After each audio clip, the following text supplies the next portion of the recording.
Merhaba arkadaşlar. Bugün farklı bir video olacak içerik olarak. Sıfır kodlama ile yüksek zaman diliminden stratejilerde nasıl onay alabiliriz? Bunu göstereceğim. Mesela 4 saatlik zaman diliminden onay alacağız. 15 dakikalıkta işlem yapacağız. Bunda direnç kırılımı gibi durumları kullanacağız. 15 dakikalık grafikte işlem yaparak bu tarz grafikte gibi sonuçlar nasıl elde edilebilir? Bunu göstereceğim. Hadi başlayalım. Evet, TradingView açıyorum. İlk önce daha düşük time frame'de kullanacağımız EMA'yı göstereyim. Şu an mesela EMA'yı ekledim. Şu an 4 saatlik zaman dilimindeyiz. Bunu 200 yapacağım. Bunu 15 dakikalık grafiğe düşürmek istiyorum. Şimdi burası kritik. Burayı iyi dinleyelim. Size anlatmak için şu şekilde göstereceğim. Bunun rengini hemen sarı yapalım. Bu şekilde çizgili. Şimdi bir tane daha EMA ekliyorum. Karşılaştırmalı anlamanız için. Bir tane daha ekledim. Şimdi bunu da 200 yapacağım. Şimdi farkı şu olacak. Bu EMA'yı time frame olarak 4 saatlikte sabit tutacağım. Bu şekilde. Diğeri de grafiğe göre otomatik olarak değişecek. Çünkü burayı ellemedim.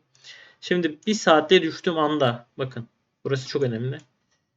Bu sarı olan 4 saatlik zaman dilimindeki EMA 200 iken bu mavi olan 1 saatlik zaman dilimindeki EMA 200.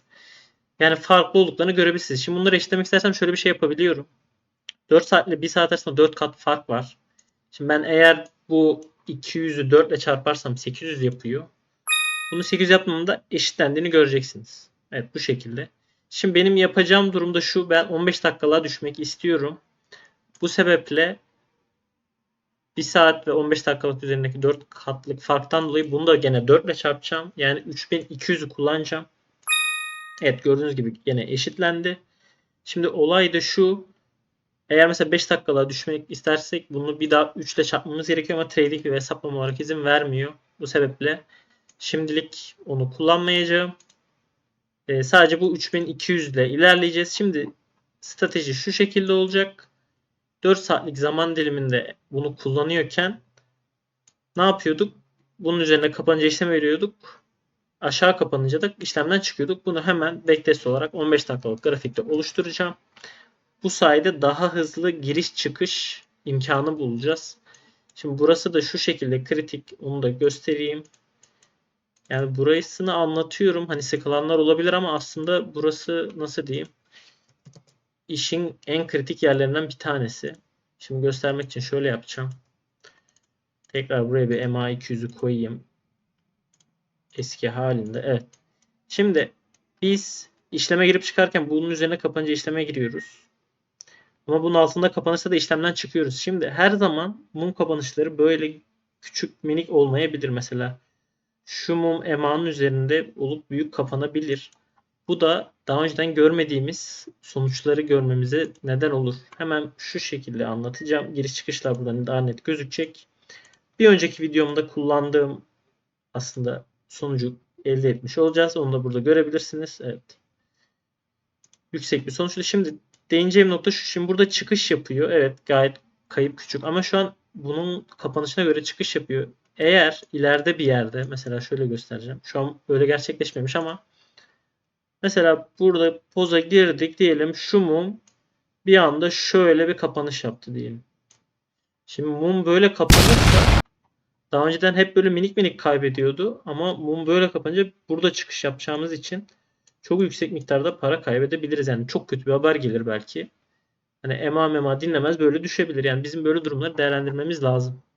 Bu sebeple 15 dakikalık zaman dilimine düşüyorum. Yani bunun sebebi buydu. Hemen o yüzden 15 dakikalığa geri döneceğim.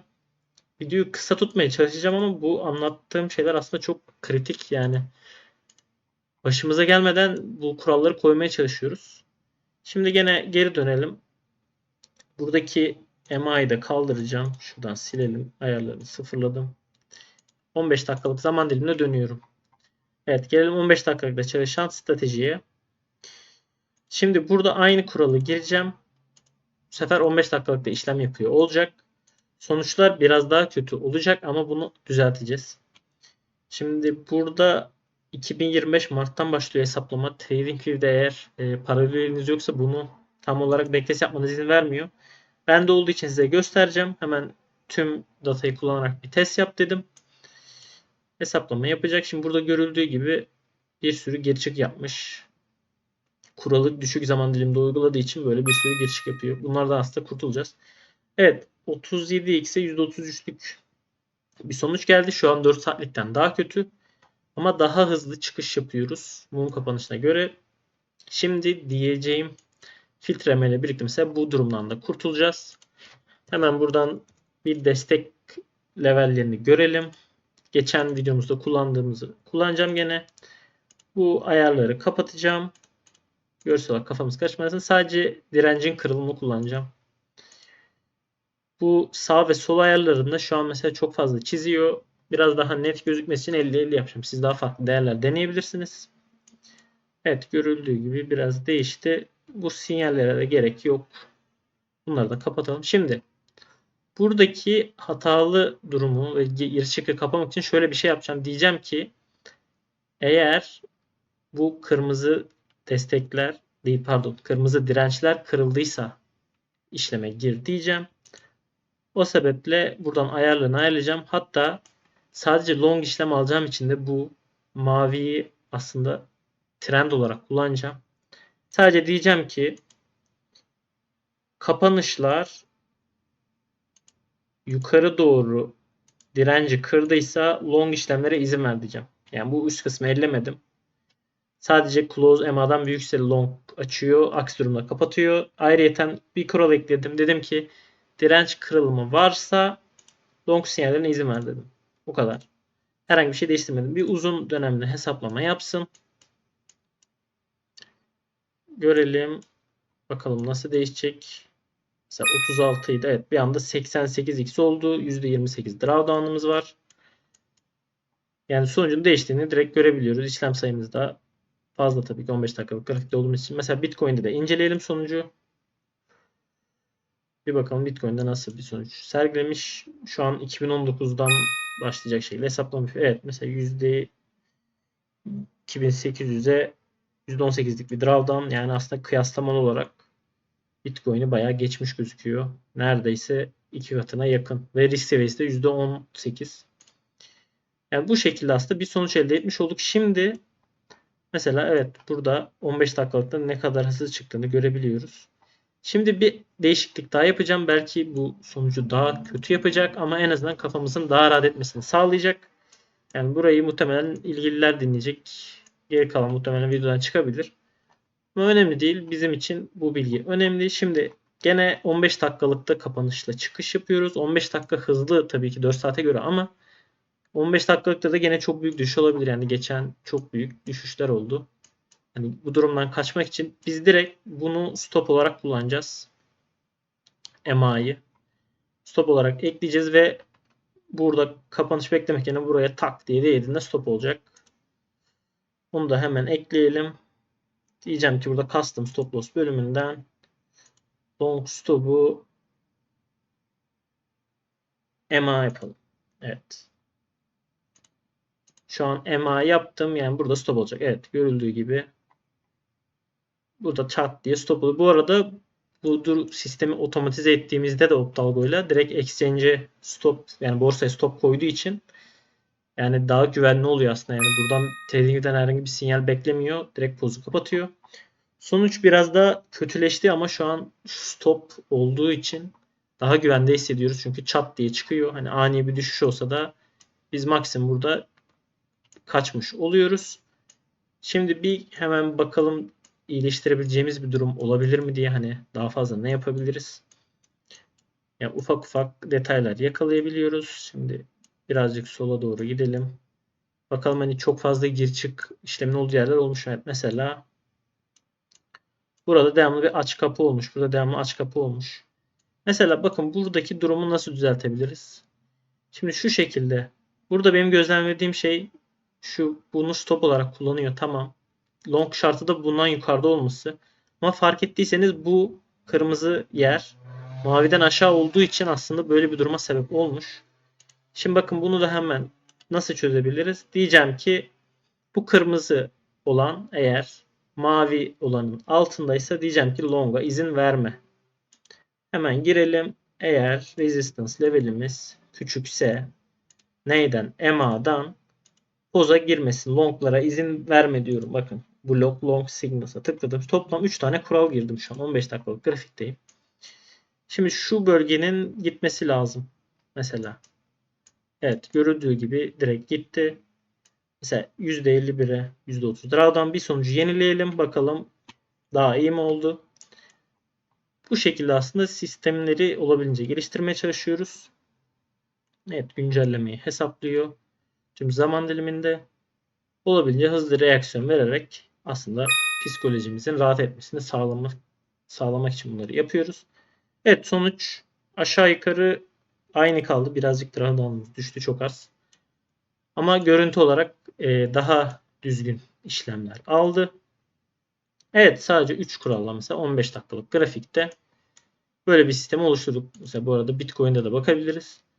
Yani arada daha iyi sonuçlar bulduk gibi gözüküyor ama stop koyarak aslında da riskimizi küçültmüş olduk. Burada Bitcoin için hesaplama yapsın. Mesela buraya da yoğunlaşayım. Mesela burada çıkış yaptı direkt stop.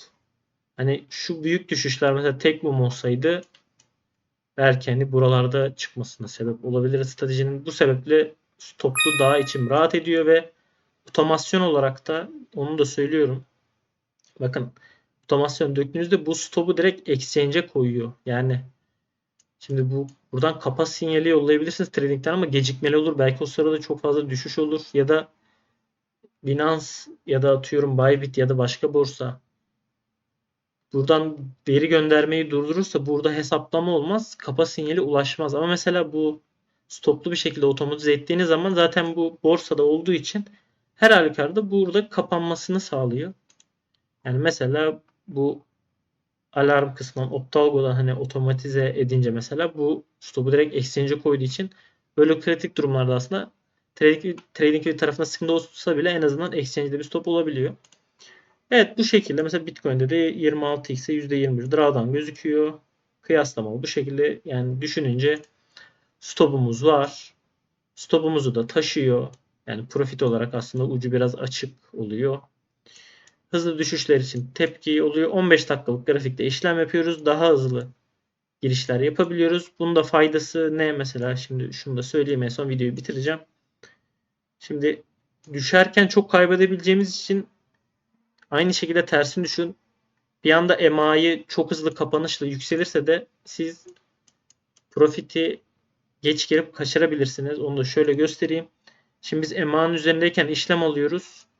Yani 4 saat kapanmadan şöyle yüksek bir mum gelirse hani siz burada işleme girersiniz. Gene aslında buradaki yükselişi kaçırmış oluyorsunuz.